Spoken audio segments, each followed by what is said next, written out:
ಎಲ್ಲರಿಗೂ ನನ್ನ ನಮಸ್ಕಾರ. ಇವತ್ತಿನ ಈ ವಿಡಿಯೋನಲ್ಲಿ ನಾವು 4ನೇ ತರಗತಿಯ ಗಣಿತ ಅಧ್ಯಾಯ 5 ಗುಣಾಕಾರ ಅಭ್ಯಾಸ 5.1, 5.2 ಹಾಗೂ 5.3 ಇವತ್ತು ನಾವು ಬಿಡಿಸೋಣ. ಪ್ರಶ್ನೆ 1. ಖಾಲಿ ಇರುವ ಸ್ಥಳವನ್ನು ಸೂಕ್ತ ಉತ್ತರದಿಂದ ಭರ್ತಿ ಮಾಡು. ಇದರಲ್ಲಿ ಮೊದಲನೆಯದು 9 + 9 + 9 9 ಇಂಟು ಇಲ್ಲಿ ಒಂದು ಬಾಕ್ಸನ್ನು ಖಾಲಿ ಬಿಟ್ಟಿದ್ದಾರೆ. ಇಲ್ಲಿ ನಾವು ಏನು ಮಾಡೋಣ, ಈಗ ಈ 9 1 2 3 ಸಲ ಬಂದಿದೆ. ಇಲ್ಲಿ ನಾವು 3 ಅಂತ ಬರೆದುಕೊಳ್ಳೋಣ. ಇಲ್ಲಿ ಸಂಕಲನ ರೂಪದಲ್ಲಿ ನಾವು 9 + 9 + 9 ಕೂಡಿಸಿದಾಗ 27 ಉತ್ತರ ಬರುತ್ತೆ. ಹಾಗೆಯೇ ನಾವು ಗುಣಾಕಾರ ರೂಪದಲ್ಲಿ 9 × 3 9 × 3 ಅಂದರೆ 9 3 27 ಅಂತ ಉತ್ತರವನ್ನು ಬರೆಯೋಣ. ನೆಕ್ಸ್ಟ್ 3 + 3 + 3 + 3 ಹೀಗೆ 1 2 3 4 5 6 7 8 ಇಲ್ಲಿ ಬರೆದಿದ್ದಾರೆ. ಇಲ್ಲಿ ನಾವು 3 ಅಂತ ಬರೆದುಕೊಳ್ಳೋಣ. ಅಂದರೆ 3 8 ಸಲ ಇಲ್ಲಿ ಬರೆದಿದ್ದಾರೆ. 3 8 24 ಅಂತ ಉತ್ತರ ಬರೆಯೋಣ. ನೆಕ್ಸ್ಟ್ 5 + 5 + 5 + 5 5 ಇಲ್ಲಿ ಎಷ್ಟು ಬಾರಿ ಬಂದಿದೆ? 1 2 3 4 ಬಾರಿ ಬಂದಿದೆ. ಇಲ್ಲಿ ನಾವು ಸಂಕಲನ ರೂಪದಲ್ಲಿ 5ಅನ್ನು ಕೂಡಿಸಿಕೊಂಡಾಗ 5 + 5 10 10ರಲ್ಲಿ +5 ಕೂಡಿಸಿದರೆ 15 15ರಲ್ಲಿ +5 ಕೂಡಿಸಿದಾಗ 20 ಬರುತ್ತೆ. ನಾವೇನು ಮಾಡೋಣ, 5 ಇಲ್ಲಿ 4 ಸಲ ಬಂದಿದೆ. ಅದನ್ನು ನಾವು 5 × 4 ಅಂತ ಬರೆದುಕೊಳ್ಳೋಣ. 5 4 20. ನೆಕ್ಸ್ಟ್ 4ನೆಯದು 6 + 6 + 6 ಇಲ್ಲಿ 1 2 3 4 5 6 5 ಸಲ ಬಂದಿದೆ. 5 × 6 ಅಂತ ಬರೆದುಕೊಳ್ಳೋಣ. 5 6 30. ಪ್ರಶ್ನೆ 2. ಪುನರಾವರ್ತಿತ ಸಂಕಲನ ಮತ್ತು ಗುಣಾಕಾರ ರೂಪಗಳನ್ನು ಮುಂದಿನ ಜೋಡಿಗಳಿಗೆ ಬರೆ. ಇಲ್ಲಿ ಒಂದು ಉದಾಹರಣೆಯನ್ನು ನೀಡಿದ್ದಾರೆ. ಇಲ್ಲಿ ಚಿತ್ರಗಳು ಎಷ್ಟಿವೆ? 1 2 3 4 5 6. 1ನೇ ಸಾಲಿನಲ್ಲಿ 3 ಹಾಗೂ 2ನೇ ಸಾಲಿನಲ್ಲಿ 3 ಇದೆ. ಇಲ್ಲಿ ಸಂಕಲನ ರೂಪದಲ್ಲಿ ನಾವು ಹೇಗೆ ಬರುವುದೆಂದರೆ 3 + 3 = 6 ಹಾಗೂ ಗುಣಾಕಾರ ರೂಪದಲ್ಲಿ 2 × 3 2 3 6. ಹೀಗೆ ನಾವು ನೆಕ್ಸ್ಟ್ ಲೆಕ್ಕವನ್ನು ಮಾಡೋಣ. ಇಲ್ಲಿ ಚಿತ್ರಗಳು 1ನೇ ಸಾಲಿನಲ್ಲಿ 1 2 3 4 5 6 7 ಇವೆ. 2ನೇ ಸಾಲಿನಲ್ಲಿ ಕೂಡ 1 2 3 4 5 6 7 ಇವೆ. ಇಲ್ಲಿ ನಾವು ಸಂಕಲನ ರೂಪದಲ್ಲಿ 7 + 7 = 14 ಅಂತ ಬರೆಯೋಣ. ಅದೇ ನಾವು ಇಲ್ಲಿ ಗುಣಾಕಾರ ರೂಪದಲ್ಲಿ ಬರೆದಾಗ 7 × 2 7 2 14 ಅಂತ ಬರೆಯೋಣ. ನೆಕ್ಸ್ಟ್ ಇಲ್ಲಿ 1ನೇ ಸಾಲಿನಲ್ಲಿ ಚಿತ್ರಗಳು 1 2 3 4 5 ಹಾಗೂ 2ನೇ ಸಾಲಿನಲ್ಲಿ 5, 3ನೇ ಸಾಲಿನಲ್ಲಿಯೂ ಕೂಡ 5 ಚಿತ್ರಗಳಿವೆ. ಇದನ್ನು ನಾವು ಸಂಕಲನ ರೂಪದಲ್ಲಿ 5 + 5 + 5 = 15 ಅಂತ ಬರೆಯೋಣ.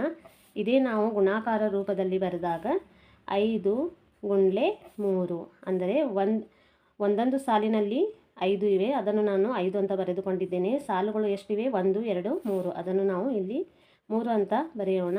5 3 15. ನೆಕ್ಸ್ಟ್ ಇಲ್ಲಿ 1ನೇ ಸಾಲಿನಲ್ಲಿ ಚಿತ್ರ 1 2 3 4 ಹೀಗೆ 4 ಸಾಲಿನಲ್ಲಿಯೂ ಕೂಡ 4 4 ಚಿತ್ರಗಳಿವೆ. ಇವನ್ನು ನಾವು ಸಂಕಲನ ರೂಪದಲ್ಲಿ 4 + 4 + 4 + 4 ಅಂತ ಬರೆಯೋಣ. = 4ರಲ್ಲಿ 4 ಕೂಡಿಸಿದರೆ 8, 8ರಲ್ಲಿ 4 ಕೂಡಿಸಿದರೆ 12, 12ರಲ್ಲಿ 4 ಕೂಡಿಸಿದರೆ 16. ಇಲ್ಲಿ ನಾವು ಅದೇ ಗುಣಾಕಾರ ರೂಪದಲ್ಲಿ ಬರೆದಾಗ 4 × 4 = 4 4 16. ಪ್ರಶ್ನೆ 3. ಗುಣಾಕಾರದ ನಿಯಮಗಳನ್ನು ಬಳಸಿ ಖಾಲಿ ಇರುವ ಜಾಗವನ್ನು ಪೂರ್ಣಗೊಳಿಸು. ಮೊದಲನೆಯದು 75 × ಡ್ಯಾಶ್ = 75. ಅಂದರೆ ನಾವು ಇಲ್ಲಿ 75 1 75 ಉತ್ತರ 1 ಅಂತ ಬರೆಯೋಣ. ನೆಕ್ಸ್ಟ್ 93 × 0. ಇಲ್ಲಿ ನಾವು 93ರಲ್ಲಿ × 0 ಮಾಡಿದಾಗ ನಮ್ಮ ಉತ್ತರ 0 0 ಅಂತ ಬರುತ್ತೆ. ನೆಕ್ಸ್ಟ್ 37 × 42 = 42 × 37 ಅಂತ ಬರೆಯೋಣ. ನೆಕ್ಸ್ಟ್ 1 × 555 = 555. 15 × ಡ್ಯಾಶ್ = 20 × 15. ಇಲ್ಲಿ ನಾವು 20 ಅಂತ ಬರೆಯೋಣ. ನೆಕ್ಸ್ಟ್ 7623 ಗುಂಡ್ಲೆ ಡ್ಯಾಶ್ ಇಸ್ ಈಕ್ವಲ್ ಟು 0. ಇಲ್ಲಿ ನಾವು ಉತ್ತರ 0 ಅಂತ ಬರೆಯೋಣ. ನೆಕ್ಸ್ಟ್ ಅಭ್ಯಾಸ 5.2 ಪ್ರಶ್ನೆ 1 ಖಾಲಿ ಸ್ಥಳವನ್ನು ಸೂಕ್ತ ಉತ್ತರದಿಂದ ಭರ್ತಿ ಮಾಡು. 3 ಗುಂಡ್ಲೆ 100 ಇಸ್ ಈಕ್ವಲ್ ಟು ಡ್ಯಾಶ್ ಅಂತ ಕೊಟ್ಟಿದ್ದಾರೆ. ಇಲ್ಲಿ ನಾವು ಈ ಲೆಕ್ಕವನ್ನು ಮಾಡಿಕೊಳ್ಳೋಣ. 100 ಮೇಲೆ ಇಟ್ಟುಕೊಂಡು ಕೆಳಗಡೆ ಗುಂಡ್ಲೆ 3 ಅಂತ ಬರೆದುಕೊಳ್ಳೋಣ. 3 0 0 3 0 0 3 1 3 ಉತ್ತರ 300. ನೆಕ್ಸ್ಟ್ 9 ಗುಂಡ್ಲೆ 50 50 ಮೇಲೆ ಇಟ್ಟುಕೊಂಡು ಕೆಳಗಡೆ ಗುಂಡ್ಲೆ 9 ಅಂತ ಬರೆದುಕೊಳ್ಳೋಣ. 9 0 0 9 5 45 ಉತ್ತರ 450. ನೆಕ್ಸ್ಟ್ 9 ಗುಂಡ್ಲೆ 500 ಮೇಲೆ 500 ಬರೆದುಕೊಂಡು ಕೆಳಗಡೆ 9 ಬರೆದುಕೊಳ್ಳೋಣ. 9 0 0 9 0 0 9 5 45 ಉತ್ತರ 4500.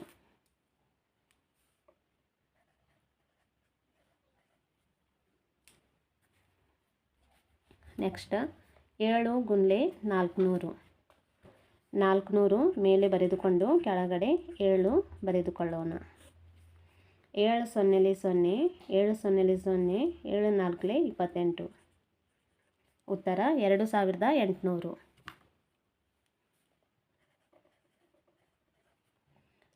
ನೆಕ್ಸ್ಟ್ 24 ಗುಂಡ್ಲೆ 200 ಇಲ್ಲಿ ನಾವು 200 ಮೇಲೆ ಇಟ್ಟುಕೊಂಡು ಕೆಳಗಡೆ ಇಂಟು 24 ಅಂತ ಬರೆದುಕೊಳ್ಳೋಣ. ಮೊದಲು 4ರಿಂದ ಈ 3 ಅಂಕಿಗಳನ್ನು ಗುಣಿಸೋಣ. ನಂತರ 2ರಿಂದ ಗುಣಿಸೋಣ. 4 0 0 4 0 0 4 2 8 0 ಕೆಳಗಡೆ ಒಂದು ಅಧಿಕ ಚಿಹ್ನೆಯನ್ನು ಕೊಡೋಣ. ಈಗ 2ರಿಂದ ಗುಣಿಸೋಣ. 2 0 0 2 0 0 2 2 4 0 0 8 4 ಉತ್ತರ 4800.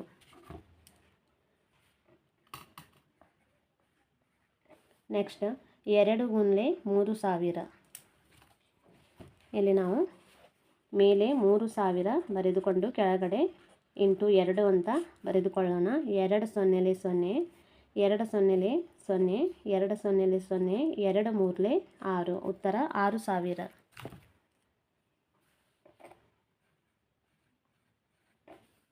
ನೆಕ್ಸ್ಟ್ ಇಲ್ಲಿ ಮೊದಲು ಡ್ಯಾಶ್ ಅಂತ ಕೊಟ್ಟಿದ್ದಾರೆ. ಇಂಟು 70 ಇಸ್ ಈಕ್ವಲ್ ಟು 350 ಅಂತ ಕೊಟ್ಟಿದ್ದಾರೆ. ಇದನ್ನು ನಾವು ಇಲ್ಲಿ ನಾವು ಈ ಖಾಲಿ ಬಿಟ್ಟಿರುವ ಜಾಗದಲ್ಲಿ 5 ಅಂತ ಬರೆಯೋಣ. 5 into 70 is equal to 350.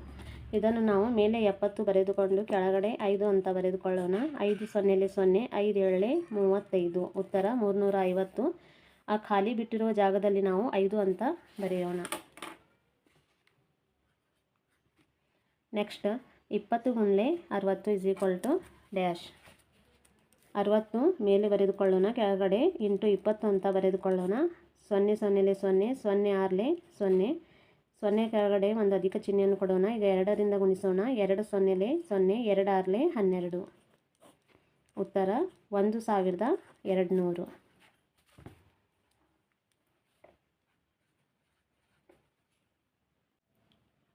Next ಅಭ್ಯಾಸ 5.3 ಪ್ರಶ್ನೆ 1 ಮುಂದಿನವುಗಳನ್ನು ಗುಣಿಸು.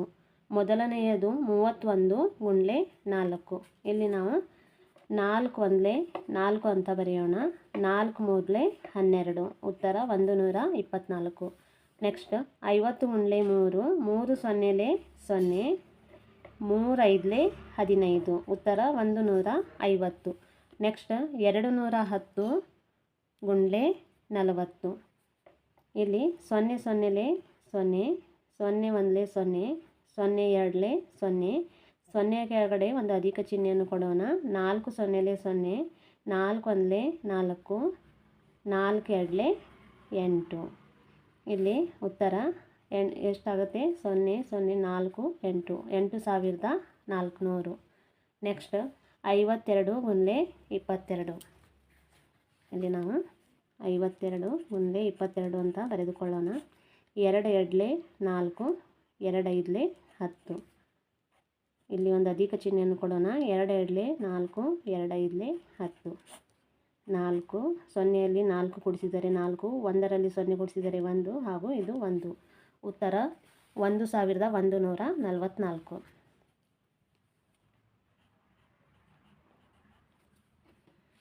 Next 231 into 31.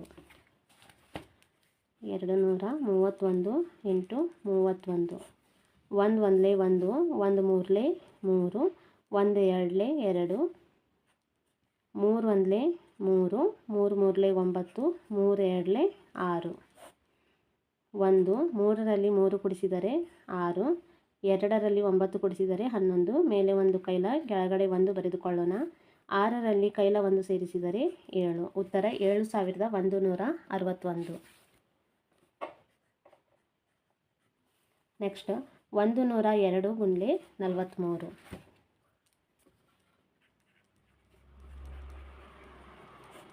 3 2 6, 3 0 0, 3 1 3, 4 2 8, 4 0 0, 4 1 4.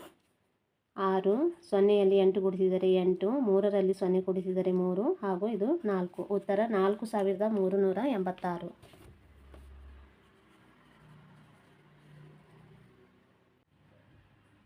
ಪ್ರಶ್ನೆ 2. ಮುಂದಿನ ಸಮಸ್ಯೆಗಳನ್ನು ಬಿಡಿಸು. 1 ಮೀಟರ್ ಬಟ್ಟೆಯ ಬೆಲೆ 32 ರೂಪಾಯಿ ಆದರೆ 4 ಮೀಟರ್ ಬಟ್ಟೆಯ ಬೆಲೆ ಎಷ್ಟಾಗುತ್ತದೆ? ಉತ್ತರ 1 ಮೀಟರ್ ಬಟ್ಟೆಯ ಬೆಲೆ ರೂಪಾಯಿ 32, ಹಾಗೆಯೇ 4 ಮೀಟರ್ ಬಟ್ಟೆಯ ಬೆಲೆ 32 ಗುಂಡ್ಲೆ 4 ಅಂತ ಬರೆದುಕೊಳ್ಳೋಣ. 4 2 8, 4 3 12. ಉತ್ತರ 128 ರೂಪಾಯಿ. ನೆಕ್ಸ್ಟ್ 1 ಕಿಲೋಗ್ರಾಮ್ ಅಕ್ಕಿಯ ಬೆಲೆ 40 ರೂಪಾಯಿ ಆದರೆ 5 ಕಿಲೋಗ್ರಾಮ್ ಅಕ್ಕಿಯ ಬೆಲೆ ಎಷ್ಟಾಗುತ್ತದೆ? ಉತ್ತರ 1 ಕಿಲೋಗ್ರಾಮ್ ಅಕ್ಕಿಯ ಬೆಲೆ ರೂಪಾಯಿ 40, 5 ಕಿಲೋಗ್ರಾಮ್ ಅಕ್ಕಿಯ ಬೆಲೆ ಗುಂಡ್ಲೆ 5. 5 0 0, 5 4 20. ಇಲ್ಲಿ 5 ಕಿಲೋಗ್ರಾಮ್ ಅಕ್ಕಿಯ ಬೆಲೆ 200 ರೂಪಾಯಿ. ಪ್ರಶ್ನೆ 3. ಒಂದು ಚಿತ್ರಮಂದಿರದಲ್ಲಿ 32 ಅಡ್ಡ ಸಾಲುಗಳಲ್ಲಿ ಆಸನಗಳನ್ನು ವ್ಯವಸ್ಥೆಗೊಳಿಸಿದೆ. ಪ್ರತಿ ಸಾಲಿನಲ್ಲಿ 42 ಆಸನಗಳಿವೆ. ಆ ಚಿತ್ರಮಂದಿರದಲ್ಲಿರುವ ಒಟ್ಟು ಆಸನಗಳು ಎಷ್ಟು? ಉತ್ತರ ಚಿತ್ರಮಂದಿರದಲ್ಲಿರುವ ಅಡ್ಡ ಸಾಲುಗಳು 32. ಪ್ರತಿ ಸಾಲಿನಲ್ಲಿರುವ ಆಸನಗಳ ಸಂಖ್ಯೆ 42. ಇಲ್ಲಿ ನಾವು 32 ಗುಂಡ್ಲೆ 42 ಅಂತ ಬರೆದುಕೊಳ್ಳೋಣ. 2 2 4, 2 3 6, 4 2 8, 4 3 12.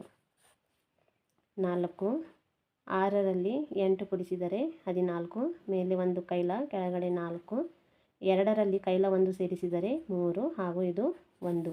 ಚಿತ್ರಮಂದಿರದಲ್ಲಿರುವ ಒಟ್ಟು ಆಸನಗಳ ಸಂಖ್ಯೆ 1344. ನೆಕ್ಸ್ಟ್ ಸೋಮಣ್ಣನು ಪ್ರತಿದಿನ 122 ಇಟ್ಟಿಗೆಗಳನ್ನು ತನ್ನ ಕಾರ್ಖಾನೆಯಲ್ಲಿ ತಯಾರಿಸುತ್ತಾನೆ. ಅವನು 24 ದಿನದಲ್ಲಿ ಎಷ್ಟು ಇಟ್ಟಿಗೆಗಳನ್ನು ತಯಾರಿಸುತ್ತಾನೆ? ಉತ್ತರ ಪ್ರತಿದಿನ ತಯಾರಿಸುವ ಇಟ್ಟಿಗೆಗಳ ಸಂಖ್ಯೆ 122. 24 ದಿನಗಳಲ್ಲಿ ತಯಾರಿಸುವ ಇಟ್ಟಿಗೆಗಳ ಸಂಖ್ಯೆಯಲ್ಲಿ ನಾವು ಕಂಡುಹಿಡಿಯಬೇಕು. ಇಲ್ಲಿ ನಾವು 122 ಗುಂಡ್ಲೆ 24 ಅಂತ ಬರೆದುಕೊಳ್ಳೋಣ. 4 2 8, 4 2 8, 4 1 4, 2 2 4, 2 2 4, 2 1 2. 8 8ರಲ್ಲಿ 4 ಕೂಡಿಸಿದರೆ 12, ಮೇಲೆ ಒಂದು ಕೈಲ ಕೆಳಗಡೆ 2 ಬರೆದುಕೊಳ್ಳೋಣ. 4 4 8, 8ರಲ್ಲಿ ಕೈಲ 1 ಸೇರಿಸಿದರೆ 9 ಹಾಗೂ ಇದು 2. 24 ದಿನಗಳಲ್ಲಿ ತಯಾರಿಸುವ ಇಟ್ಟಿಗೆಗಳ ಸಂಖ್ಯೆ = 2928. ಇವತ್ತಿನ ಈ ವಿಡಿಯೋ ನಿಮಗೆ ಇಷ್ಟವಾದರೆ ಲೈಕ್ ಮಾಡಿ, ಶೇರ್ ಮಾಡಿ ಹಾಗೂ ನನ್ನ ಚಾನಲಿಗೆ ಸಬ್ಸ್ಕ್ರೈಬ್ ಮಾಡಿ.